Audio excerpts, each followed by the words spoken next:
Bismillahirrahmanirrahim. Assalamualaikum warahmatullahi wabarakatuh. Oke, kali ini saya akan membahas ada contoh soal mengenai pembahasan yang sudah kita bahas pekan lalu, yaitu tentang pengantar desain reaktor.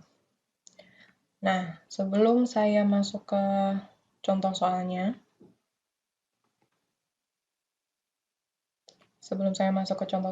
mari kita flashback dulu.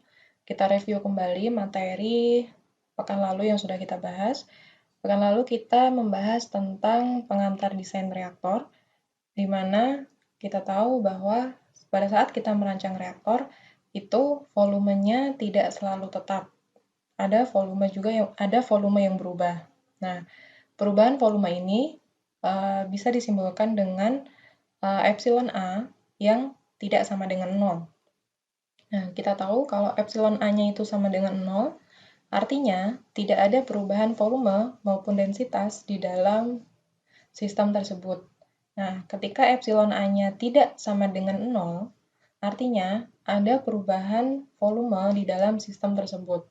Nah, untuk kasus dengan epsilon A yang tidak sama dengan 0, itu kan artinya apakah nilainya positif atau negatif. Nah, apabila nilai epsilon A-nya itu negatif, artinya adalah terjadi pengurangan volume di dalam sistem.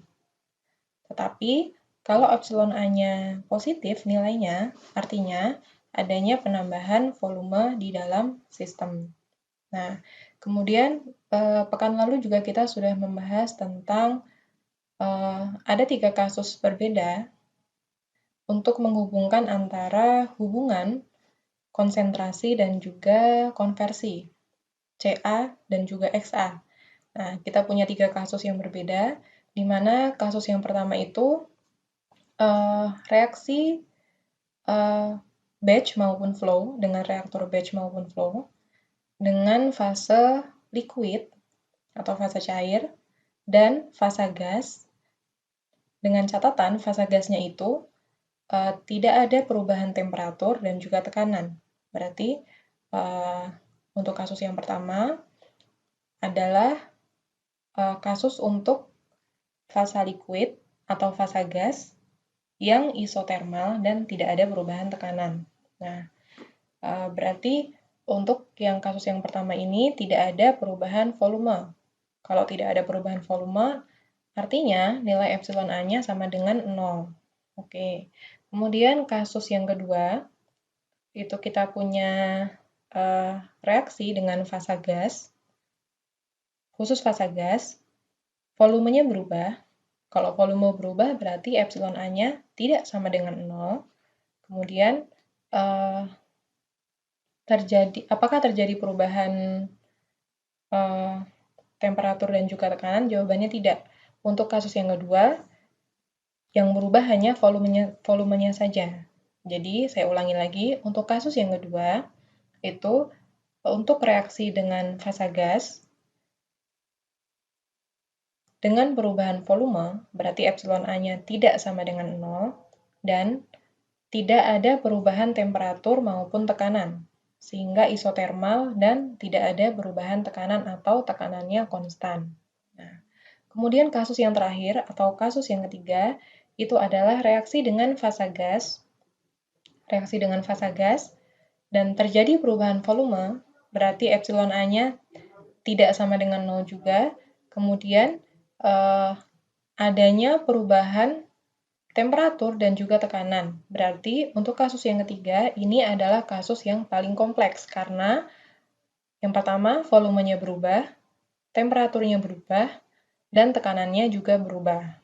Oke, jadi nanti teman-teman perlu tahu dulu reaksinya itu masuk ke kasus yang berapa. Kasus yang pertama kah, kedua kah, atau ketiga? Nah, kalau dia kasusnya adalah fasenya liquid, biasanya langsung masuk ke kasus yang pertama.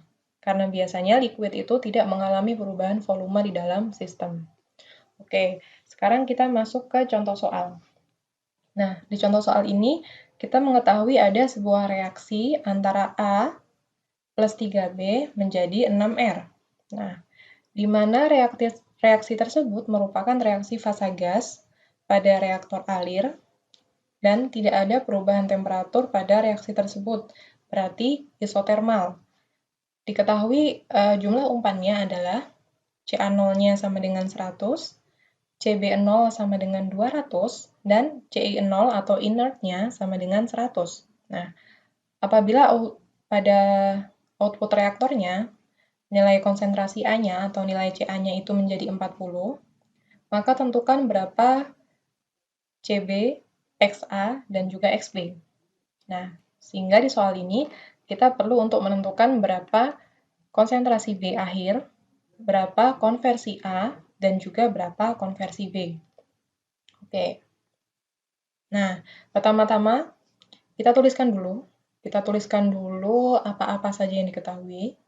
Kita tahu bahwa reaksinya adalah antara A plus 3B sama dengan 6R. Nah, di sini pada saat awal proses, nilai awalnya adalah Ca0 sama dengan 100, Cb0 sama dengan 200, dan Ci0 sama dengan 100. Masuk ke dalam sistem. Nah, pada saat keluar sistem, itu nilai Ca-nya berubah menjadi 40. Nah, yang ditanyakan berapakah nilai Cb, Xa, dan juga Xb. Nah, langkah awal, kita ketahui dulu apakah pada sistem ini atau pada reaksi ini mengalami perubahan volume. Maka kita hitung dulu atau kita evaluasi dulu berapa nilai epsilon A-nya. Oke, kita tulis stoikiometrinya. A plus 3B sama dengan 6R, dan juga inert. Pada saat mula-mula, kita masukkan nilai Ca0-nya sama dengan 100, kemudian nilai Cb0-nya sama dengan 200, nilai R-nya sama dengan 0, karena dia produk. Di awal dia belum ada produk dalam sistem. Kemudian inertnya itu 100. Nah, pada saat bereaksi, karena perlu kita ingat lagi ketika kita menghitung nilai epsilon A, itu yang dihitung adalah berapa pada saat konsentrasinya itu sama dengan 0, berapa nilai pada saat konversinya sama dengan 0, dan berapa nilai pada saat konversinya itu sempurna. Nah, kita ingatkan kemarin pada rumus epsilon A ini, di sini, epsilon A sama dengan volume pada saat konversinya sempurna, atau Xa sama dengan 1, dikurangi volume pada saat konversinya sama dengan 0, dibagi volume pada saat konversinya sama dengan 0. Oke. Sehingga, karena kita di sini limiting reaktannya adalah A, sehingga pada saat bereaksi, A-nya itu habis. Pada saat awal A-nya 100, karena dia konversinya sempurna, khusus untuk menghitung epsilon A ya, khusus untuk menghitung epsilon A, kita asumsikan bahwa dengan 1, maaf. Oke, di sini, pada saat bereaksi, karena A adalah limiting reaktan, maka dia habis. Nah, kemudian yang B, karena basisnya itu adalah limiting reaktannya, atau basisnya adalah A, maka nilai B yang bereaksi adalah koefisien B per koefisien A dikalikan dengan berapa A yang bereaksi. Nah, berarti kan 3/1 dikalikan dengan 100. Hasilnya adalah 300. Kemudian untuk yang R sama, koefisien R per koefisien A dikalikan dengan berapa A yang bereaksi. Sehingga 6/1 dikali dengan 600, hasilnya adalah 600. Nah, pada saat akhir proses, kita kurangkan untuk reaktannya dan ditambahkan untuk produknya. Nah, pada akhir proses, A-nya 100 dikurangi 100 sama dengan 0, kemudian yang B, 200 dikurangi dengan 300 sama dengan minus 100, kemudian yang R, pada awalnya 0, kemudian yang bereaksi 600, sehingga 0 tambah 600 sama dengan 600, inertnya karena dia tidak berubah sehingga tetap 100. Nah, kita hitung pada saat volume awalnya, atau volume pada saat Xa sama dengan 0, atau tidak ada konversi sama sekali, itu adalah 100 ditambah 200 ditambah 100, sehingga hasilnya adalah 400. Nah, Untuk volume pada saat konversinya sempurna atau VXA sama dengan 1, 0 dikurangi 100, ditambah 600, ditambah 100, hasilnya adalah 600. Kita masukkan ke dalam rumus untuk menghitung epsilon A-nya. Nah, berarti 600 dikurangi 400 dibagi 400 sama dengan 0,5. Berarti, kalau epsilon A-nya tidak sama dengan 0, artinya terjadi perubahan volume di dalam reaksi. Nah, 0,5 ini artinya apa? Artinya pada sistem mengalami perubahan volume sebanyak 0,5 dari volume awal atau setengah dari volume awal. Oke, nah soal di atas tadi kan reaksinya fase gas nih. Fase gas, ntar saya ini dulu.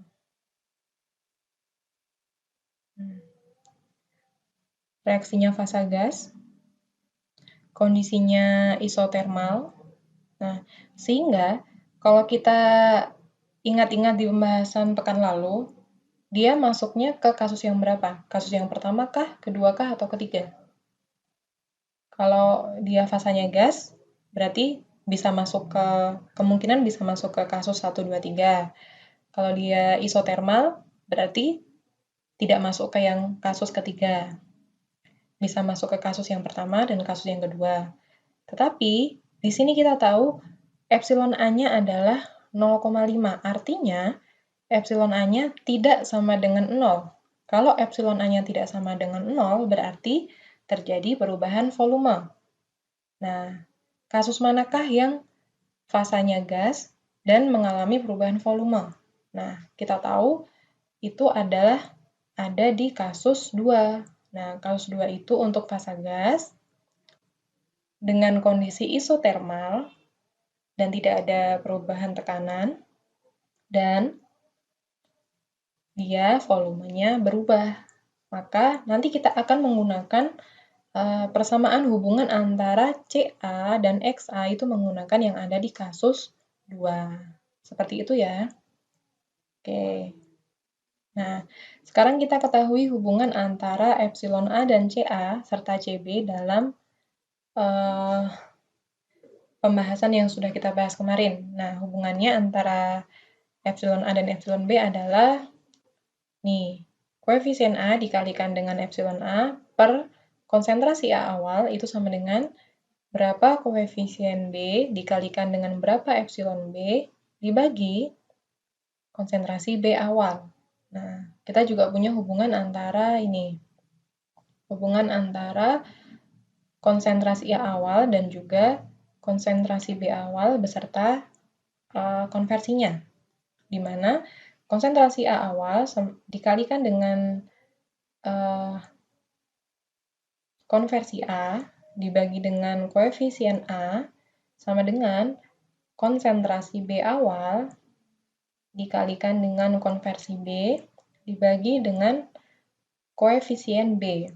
Nah, kemudian kita lihat hubungan antara CA dan XA sesuai dengan kasus yang kedua. Hubungannya adalah sebagai berikut. Teman-teman bisa lihat ini di pembahasan yang sudah saya terangkan di pekan lalu. XA-nya sama dengan ini, CA per CA0-nya sama dengan ini. Oke. Kemudian, kita bisa menghitung nilai CB, XA, dan juga XB menggunakan persamaan-persamaan yang sudah saya jabarkan sebelumnya. Nah, di mana XA-nya hubungannya adalah CA0 dikurangi CA dibagi CA0 plus epsilon A dikali CA. Kita punya nggak nilai CA0? Punya. Kita juga punya nilai CA. Kita juga punya nilai epsilon A. Oke, tinggal dimasukkan ke dalam rumus. 100 dikurangi 40 dibagi 100 plus 0,5. Ini epsilon A-nya ya. Dikali dengan 40 sama dengan 0,5. Nah, ini adalah nilai XA-nya. Kita sudah ketemu. Kemudian yang XB. Nah, kita kan tadi sudah tahu tuh hubungan antara XB dan XA. Di sini nih. Nah, ini. Kita kan tahu nih hubungan XB dan XA. Masukkan saja ke sini. Langsung tinggal pindah-pindah ruas saja. Pindah-pindah ruas. Sehingga XB sama dengan koefisien B kita punya CA0 kita punya, XA kita punya dari yang di atas tadi 0,5. Kemudian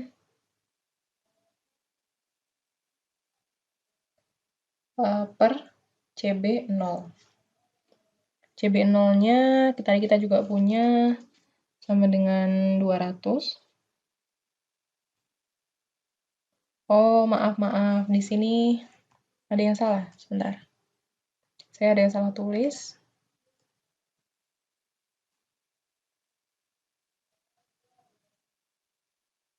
Nah, di sini harusnya nih angkanya adalah 0,5. Maaf. 0,5 karena nilai XA-nya adalah 0,5 ya. Betul, 300 kali 0,5 kali 200. Oke.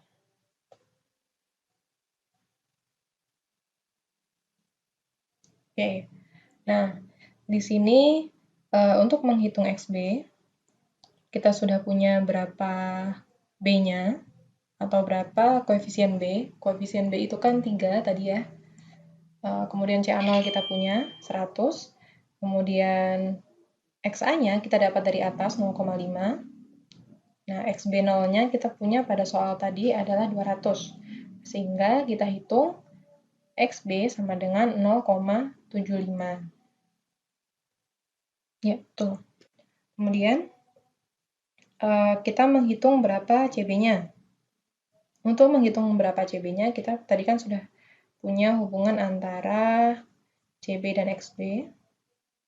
Nah, ini hubungannya. Tinggal pindah ruas, CB0-nya pindah ke kanan, sehingga persamaannya menjadi seperti ini. Nah, CB0 kita sudah punya nilainya. XB kita sudah punya nilainya dari atas, 0,75. Kemudian epsilon B. Nah, epsilon B kan tadi kita belum tahu ya. Nah, epsilon B-nya ini kita ambil dari rumus ini. Nah, kita punya persamaan antara epsilon B dan juga epsilon A.